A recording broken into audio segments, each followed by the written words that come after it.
welcome to ScreenBlitz, the weekly film and television show. I'm your host Grant Burton. You can follow me on Twitter and Instagram at @the_Grant Burton, or you can go to forcedbygrant.wordpress.com for all of my written reviews. If you're watching this on YouTube, I'd appreciate it if you subscribe, gave me a thumbs up, and left a comment down below. If you're watching this live on Twitch, you can get involved in the show. Follow me and leave something in the chat. After each segment of the show is finished, I go into the chat, we have a hangout, and we have a lot of fun and friendly discussions about everything I've talked about.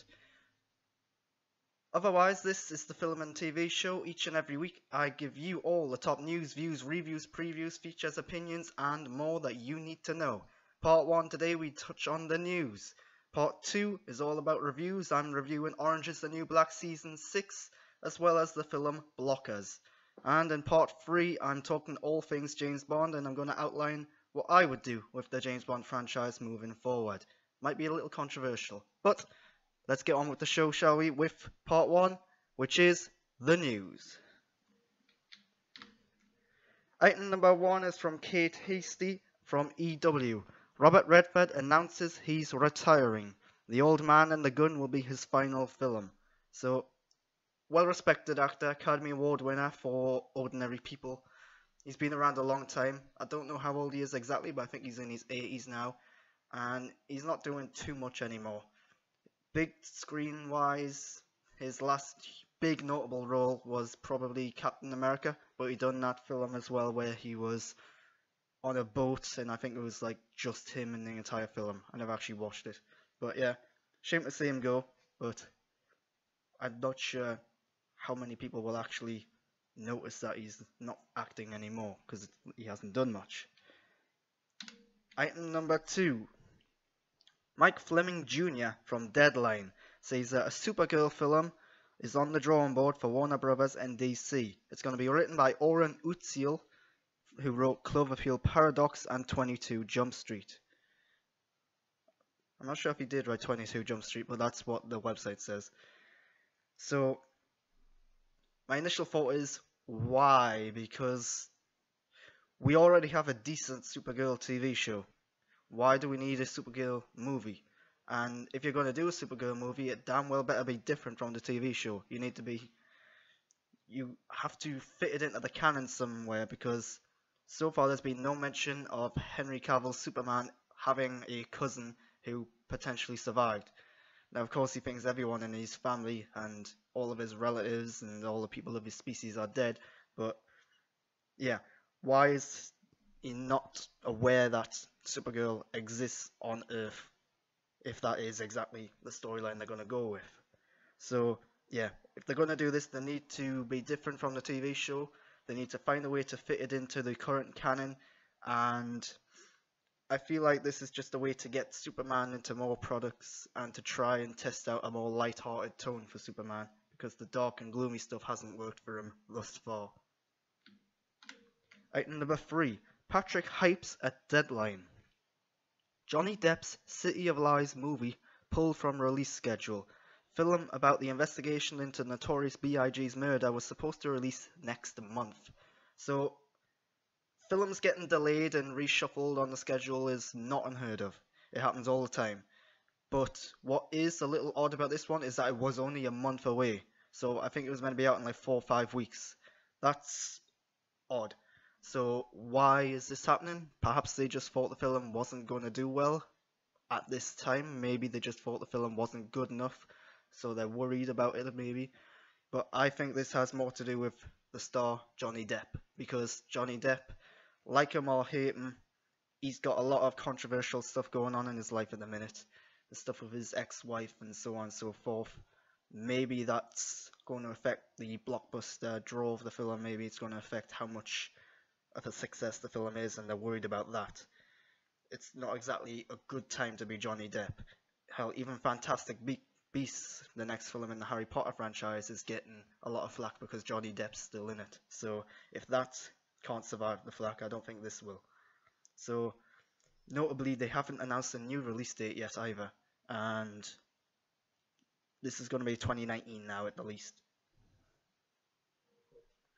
Next up, this is simply from the shortlist. Interestingly, they didn't have a writer on this, so I don't know who actually wrote it, which is odd.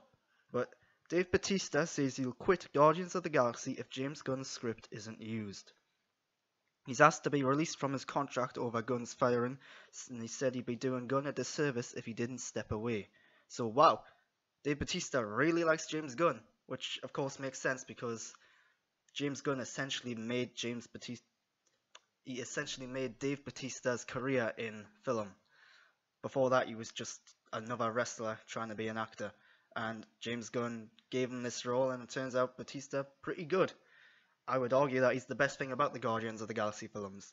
So the problem here is that one, he is under contract, so he's gonna have to pay off his contract or something. There's gonna have to be a lot of negotiating if he's gonna step down from this, which means a lot of money is gonna be exchanging hands one way or another. Another thing is that this is Dave Bautista's defining role in acting. It could be a huge career change and mistake if he steps down from it. He might live to regret this if this were to happen. But this next story brings us some hope, because Mike Fleming Jr. at Deadline says that possible reprieve on James Gunn and Guardians as Marvel back channels with Disney. Sources said that back-channel conversations are taking place between Marvel Studios and Disney. Sources said the Marvel contingent is trying to persuade Disney to explore a compromise that might bring Gunn back into the fold for Guardians free. So this confirms that the problem with James Gunn and directing this film is one with Disney rather than Marvel. So Marvel wants him back. It would be smart to bring him back, because no matter what happens with Guardians 3, whether he directs it or not, there's going to be a lot of attention on this, and if he's not directing it, it's going to be a lot of negative attention. People are going to not go to see his film simply because he's not attached to it. So it'd be smart to bring him back. And I don't know if they're going to bring him back. I don't know if it's right to bring him back. Personally, I think this is a tough issue to talk about, because yeah, he's done something wrong, but he apologized for it, and I don't think he meant any harm by it. And it's also worth pointing out that this all happened. He done the thing and he apologized for it before he even done the original Guardians. So they knew about it when they hired him, and I think they're just annoyed that it's coming back to haunt them. And I wouldn't build your hopes up just yet. So yeah, that's that. Guardians of the Galaxy Volume 3 may or may not have James Gunn in it, and may or may not have Dave Bautista in it.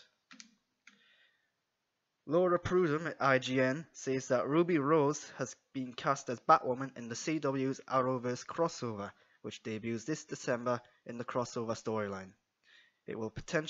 She'll potentially star in her own spin-off Batwoman show if it's a success. So I'm gonna get this right out of the way. I don't know much about Batwoman. I don't really know her relationship to Batman, but I know that she's in Gotham. I know she's a lesbian character and very well liked. Other than that, not much at all about her. That being said, I think Ruby Rose is brilliant casting for this role. One, the look of her, she looks the part. If you've ever seen images from the comic books, you put a Batwoman costume on her, she will be Batwoman. Another thing is, she's a lesbian in real life, so that kind of helps with the LGBTQ plus representation. I don't think it's entirely necessary to cast a lesbian in a lesbian role, but in this case that's what they've done, and I've got no problem with it. But yeah, so Ruby Rose, she's also a pretty good actress. I liked her in Orange is the New Black for the season that she was in. I liked her in John Wick Chapter 2, although she didn't speak in that film. And she's just came out with the Meg. I haven't seen that yet. And she done something else as well, but I can't. Yeah, it was the Triple X film that she done, but I never saw that ever. But yeah, she's well liked. She used to be a DJ. She's now an actress.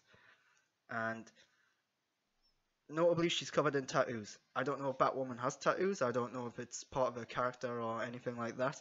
But they might have to cover her up with makeup or costumes, because if they don't want the tattoos in the show, that's going to be a problem.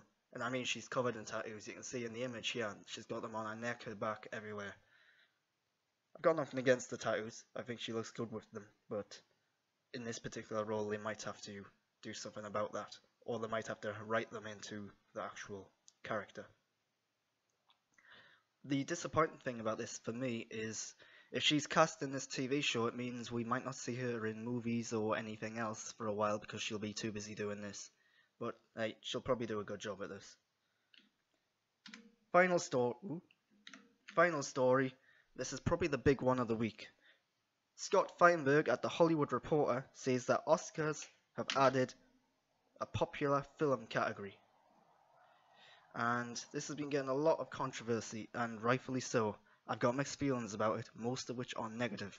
So, I think the Academy Awards and even events like the Golden Globes and the Emmys on TV and BAFTAs, they've needed something like this for a very long time, because you've got these big films, all the Marvel films, all the Star Wars films, Fast and Furious, Mission Impossible, all them sort of things, big blockbuster action films, and the problem is they're not getting the big recognition they are from the major awards services, outside of, say, special effects and visual effects and all that lot.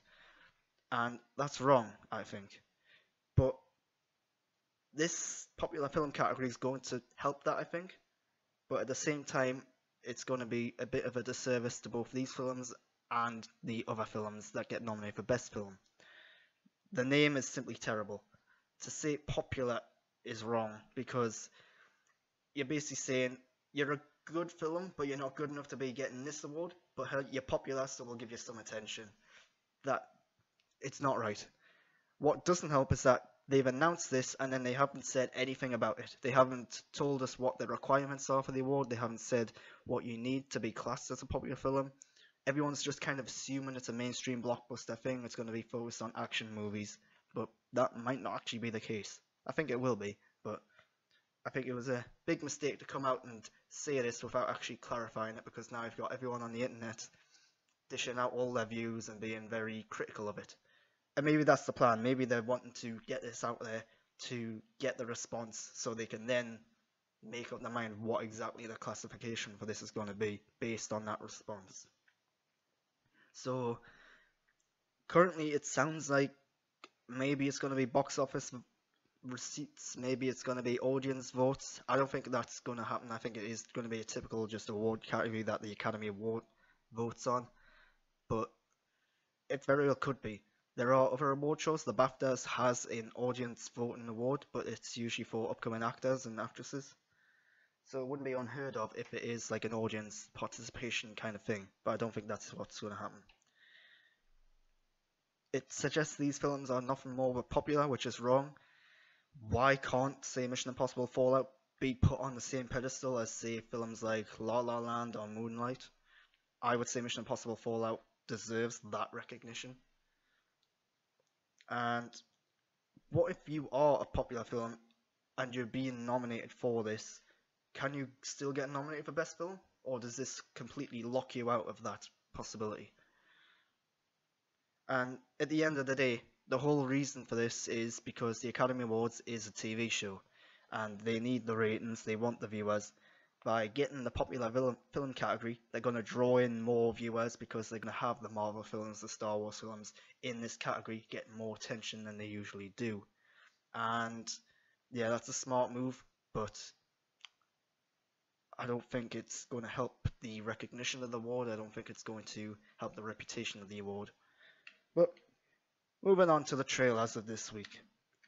Maniac. I've just watched this trailer before the show started.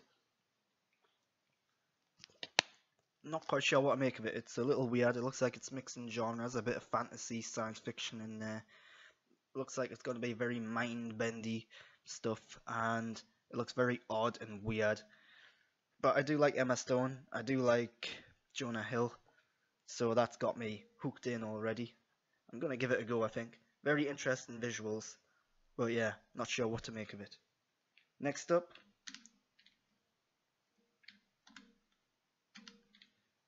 The Marvelous Mrs. Maisel Season 2. So this show's brilliant. If you haven't watched it, give it a go. best show of last year without a doubt, and I can't wait for more.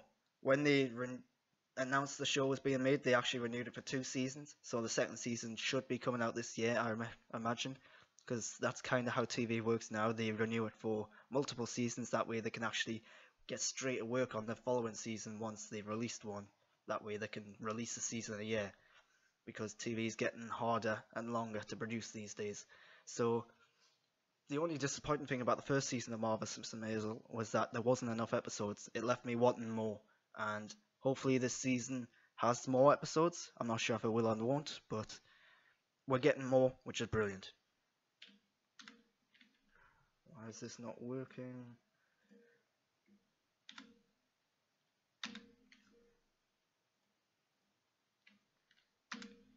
Right, Slaughterhouse Rules. This looks like an Edgar Wright film without Edgar Wright, because you got Simon Pegg, you got Nick Frost in there. Michael Sheen shows up, he looks like the best thing in the trailer. He's the only thing that really popped for me, he's the only thing that looked funny. This was not a good trailer.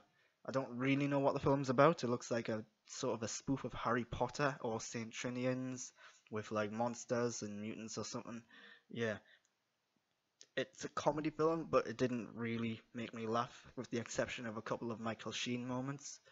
And yeah, not sure what to make of this, to be honest. And that's the end of part 1, which was all about the news. Heading into part 2, I'm going to be reviewing Orange is the New Black Season 6 and Blockers. If you like this, give me a follow on Twitch, get involved in the chat. I'm going to look over there right now, but it doesn't look like there's much going on. And on YouTube, subscribe to my channel, that'll be really appreciated. 100 subscribers gets me a custom URL, which makes it easier for me to share and spread the word. Speaking of sharing and spreading the word, share this across social media. You might know someone who might be interested. Help me build my audience. Otherwise, follow me on Twitter and Instagram at _GrantBurton. And yeah, thanks for watching so far. But on to part 2. This is reviews. Orange is the New Black Season 6. And firstly, I love Orange is the New Black, one of my favourite shows of all time. I think it's brilliant. Season 5 was it wasn't disappointing. I liked Season 5 quite a bit, but it wasn't as good as the first 4 seasons. It was a little different because it was one story stretched out across 13 episodes, which was too much. All about a riot. But it was still good, I thought. Still very enjoyable. So Season 6 kind of gets back on track. It's much more traditional in its storytelling ways.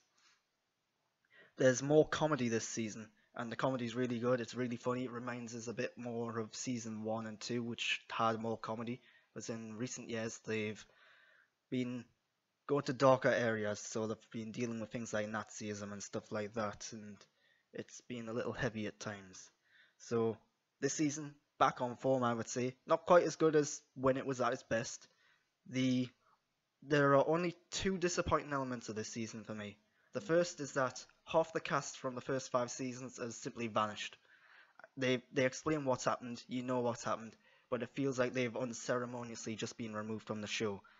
Had I known that this was going to happen at the end of Season 5, the Season 5 finale would have been a bit more emotional, a bit more involving, because as it turns out, that was their big send-off, and now they're just gone.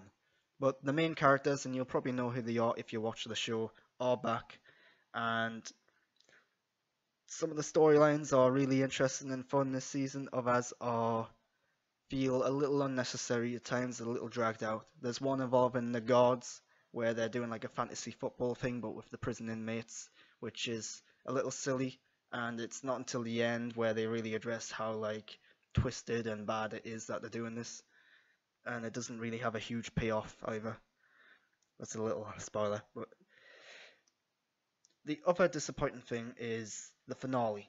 The finale, a good episode, don't get us wrong, but I feel like they missed a good opportunity here, because something happens in the finale that's a little unexpected, a little out of nowhere, and it should have been this huge emotional moment. It should have been happy, should have been sad, but I just kind of felt nothing, and instead it left me wondering what's going to happen next season, because I don't want to spoil it, something happens to a character and it leaves you with more questions than it does a happy, satisfying resolution. So yeah, Orange is the New Black Season 6, good. Not quite as good as it was at its best, but definitely an improvement over Season 5, which wasn't that bad, I don't think. Blockers. So, Blockers is a comedy film about three parents with very different parenting styles. One's overprotective, one's overbearing, and one's like absent for most of that child's life. Prom night for the children comes along. The children make a pact to lose their virginity, and the parents find out about it and want to stop that happening. It's a little silly, a little odd, and if you've ever seen a comedy film, you know exactly what's going to happen. That's the biggest problem with this film, is that the storyline and the structure is so generic and unoriginal. You've got three characters, they get this really bizarre quest, they go on this quest, then when things look really bleak and bad for them, they have an argument, they fall out, only to then get together again, and towards the end, that's when you get a few surprises. They kind of succeed, maybe they do, maybe they don't. That's up for interpretation, but yeah, typical comedy film storyline, and that's the only big problem of the film. The cast is brilliant, all six of the actors are great. John Cena's probably the really surprising part, because this is his first like major leading role outside of a WWE film, and it turns out the guy can act, and the guy is really funny. As a comedy film, it's going to be very subjective. If you like gross out humor, if you like shock humor and body humor, this will be right up your alley, because it's really funny in that respect. The characters aren't necessarily going around saying one-liners or telling jokes, and the problem with this is that the film has these big moments where it is being funny, it is doing these huge like gross out moments, but everything in between is just not quite hitting it comedic wise. But the film moves along briskly, so it's not a huge problem. But yeah, it's very funny. That's all you really need from a comedy. I would recommend you watch it. And that's the reviews for this week. If you like that, give me a subscription on YouTube. 100 subscribers is my goal. Follow me on Twitter and Instagram at @the_Grant Burton. Leave a comment. Follow me on Twitch. Get in the chat. There's no one in the chat right now, so I'm not going to talk about these films. And yeah, let's move on to the next segment, which is the big topic of the show. So this broke last night, and it's not an original story. It's not an original rumor. These have been going on for years now, and I don't know how legit they are. But basically, and trying to get the image up, Robin Cottle at the Daily Star says Idris Elba, the next 007. Movie boss says the door's open for the first black James Bond, and Idris Elba is the frontrunner. So, for years now, people have been saying Idris Elba as the frontrunner for the new James Bond. People have wanted Idris Elba as James Bond. I think he'd be a good Bond, but the problem right now is his age. He is, I believe, 45. I could be wrong there though, but either way, he's getting on in the years, and the reason this is a problem is because James Bond films, typically big action movies, and there's often a kind of romance storyline or theme in there somewhere, in which case it could be really mishandled if your actor is old. And if you look at one of the Bond films, A View to a Kill, starring Roger Moore, when he was, I believe, 58, it was incredibly weird and creepy to see a 58-year-old guy chatting up and romancing like a teenager, basically. And it just did not look right. Lots of problems. It wouldn't be very good in a modern 2018 PC era. So that's something they would have to address. And other Bond films have had themes and storylines that have addressed age before. So Thunderball is one of them. It doesn't really address his age, it's just like he goes to this clinic. It really addresses it much more in the remake, the unofficial remake, Never Say Never Again. And films like Skyfall and Spectre also address Bond as getting old. So it wouldn't be unheard of to have an older Bond or to have a film that addresses the fact that he's older. But if you want to make a franchise out of it, that might be a problem, and Idris Elba might not be the guy to go to for that.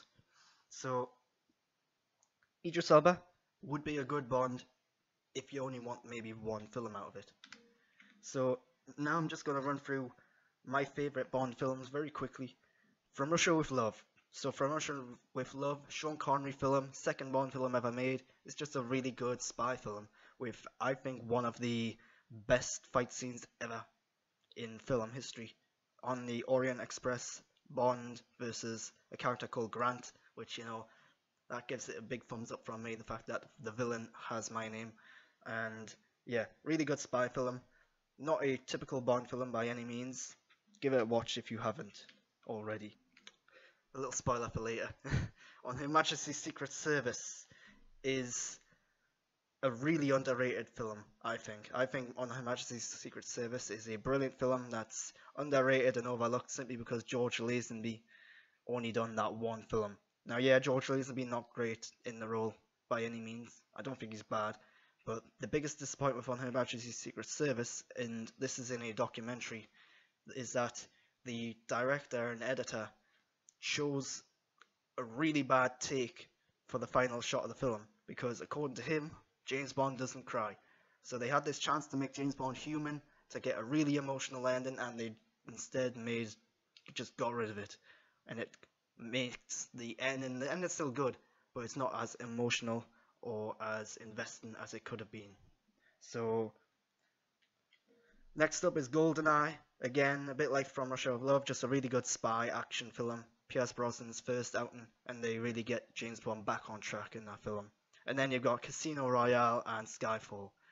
Gritty, realistic Casino Royale. Daniel Craig's brilliant in the role, probably the best James Bond. And yeah, they kind of lost the ball with that though, because as soon as Quantum of Solace came along, as soon as Skyfall came along, they stopped being gritty and realistic. And yeah, but Skyfall pays homage to everything that came before. Just a really good, entertaining film, so long as you kind of take it out of continuity with the previous Daniel Craig outings. So, just to bring this to an end, this is what I would do with James Bond if given the opportunity. I think because of how long James Bond's gone on, you need to do something different. You need to do something maybe a little wild and crazy, something that's unheard of. And doing a Black Bond is fine, that would certainly do that, but I have a different idea. Go really bold. I would say set it in the 60s, and I'll get to why in a minute, but set it in the 60s, you could have lots of colourful stuff, a lot of stylish elements.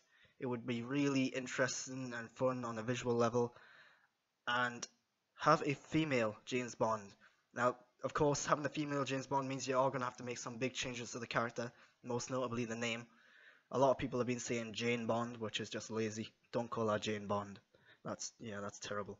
But by having a female James Bond and setting it in the 60s, you could then have themes and storylines focusing on gender politics and the rise of feminism, which was a really big thing in the 60s. And it would also be relevant today, because with the whole Me Too movement, you could address that stuff very well. So, who would you want to play a female James Bond? I've got a controversial choice. I accidentally put the image up earlier, so you probably already know who it is. But it is Natalie Dormer would be my choice for the role. Put her in some really stylish, flashy outfits with frills and large cuffs and sleeves and so on. Give her a big beehive or something hairstyle. I think she'd do a good job as a 60s set female James Bond, and she's a good actress. Some people have mixed thoughts on her and some of the choices she's made as an actress, but I think she's good. I think she'd be a good Jane Bond, dare I say. And yeah, that would be how I would do James Bond, just to be different and unique. And that's all I've got in store for you today. If you've liked what you've seen, then you can go to YouTube, leave a comment, give me a thumbs up, and Subscribe to my channel. 100 subscribers gets me a custom URL. That's something I'm really hoping to get. And if you're watching this on Twitch, you can get involved in the show each and every week live at 11 AM on Saturday, roughly. I was a little late today for reasons I'll not go into, but if you're watching on Twitch, you can follow me, get involved in the chat, we can have a hangout. I do a post show usually when I just have fun, talk with whoever's there, leaving messages. Follow me on Twitter and Instagram at _GrantBurton. I appreciate you if you've watched this. Share this across social media, help me build my audience. But until next time, I'm Grant, and I'm out.